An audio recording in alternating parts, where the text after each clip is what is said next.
We provide you the platform to turn your dreams into reality. Give wings to your aspirations with KR Mangalam University. जी देखिए, एक फैसला शायद कल भी आया था सुप्रीम कोर्ट का, जिसमें कि सुप्रीम कोर्ट ने कहा था कि मूवी को रिलीज़ होने दीजिए और जनता डिसाइड करें कि क्या होना चाहिए। पर ठीक है, अब जो कुछ हुआ है, पर ये नहीं होना चाहिए था, क्योंकि ये जो रिट है जो मूवी के अगेंस्ट लगी है, वो शायद 3 या 4 दिन पहले ही लगी थी ना, शायद यही कुछ रहा होगा। पर एक याचिका जो कि मैंने लगाई थी आज से करीब मेरे पिताजी के इंसिडेंट में, जो कि 3 साल पहले हुआ था, 28 जून 2022 को, उस केस का कोई निष्कर्ष नहीं निकला। ठीक है, आज तक वो केस वैसा का वैसा है। ठीक है, उस केस में 150 गवाह थे, 150 प्लस गवाह थे, उसमें शायद 15 या 16 की पेशियां भी नहीं हुई। ठीक है, और न उसमें फास्ट ट्रैक लगा, ऊपर से वो जो केस है वो सीबीआई को एडिशनल चार्ज दिया हुआ है एनआईए का। ठीक है, वहाँ चल रहा है, तो उसमें डे बाई डे हियरिंग भी नहीं होती, नहीं उसमें बराबर पेशी हो रही है।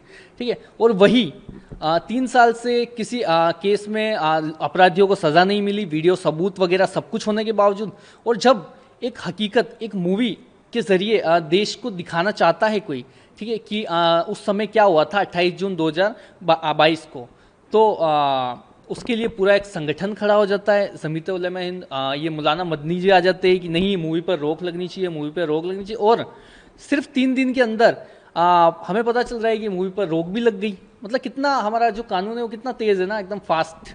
ठीक है, पर वही जब किसी केस में अपराधियों को सज़ा देनी होती है तो वो नहीं हो रही।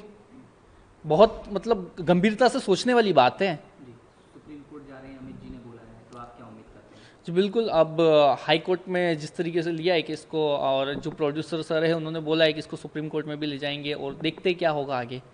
पर कहीं ना कहीं जिस तरीके की ये जो चीज़ें हो रही है ना, ये नहीं होनी चाहिए थी हमारे देश में, क्योंकि एक तो किसी तरह मेरे पिताजी को उस समय मार दिया गया। ठीक है, उसके बाद उन्हें अभी तक न्याय नहीं मिला। ठीक है, उसके बाद जब एक मूवी आ रही है पूरे देश को दिखाने के लिए कि किस तरीके से, किस सोच के जरिए आतंकवादी विचारधारा के तहत पाकिस्तानियों के जुड़ाव के साथ मेरे पिताजी को मार दिया गया था, और मूवी में भी वही सब कुछ दिखाया गया है। ठीक है, कि किस तरीके से आतंकवादियों ने साजिश करके मेरे पिताजी को मारा।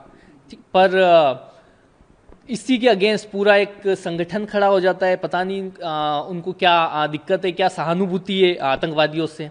जी देखिए, एक फैसला शायद कल भी आया था सुप्रीम कोर्ट का, जिसमें कि सुप्रीम कोर्ट ने कहा था कि मूवी को रिलीज़ होने दीजिए और जनता डिसाइड करें कि क्या होना चाहिए।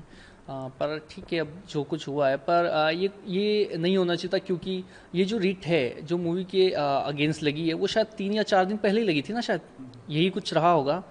पर एक याचिका जो कि मैंने लगाई थी आज से करीब मेरे पिताजी के इंसिडेंट में, जो कि 3 साल पहले हुआ था, 28 जून 2022 को, उस केस का कोई निष्कर्ष नहीं निकला। जहां भक्ति है हर शब्द में, कथाओं में छुपे हैं दिव्य रहस्य, और ज्योतिष देता है जीवन को दिशा। धर्म से जुड़ी हर बातों को जानने के लिए हमारे चैनल स्तुति को सब्सक्राइब करें। चैनल पर जाने के लिए इस लिंक पर क्लिक करें।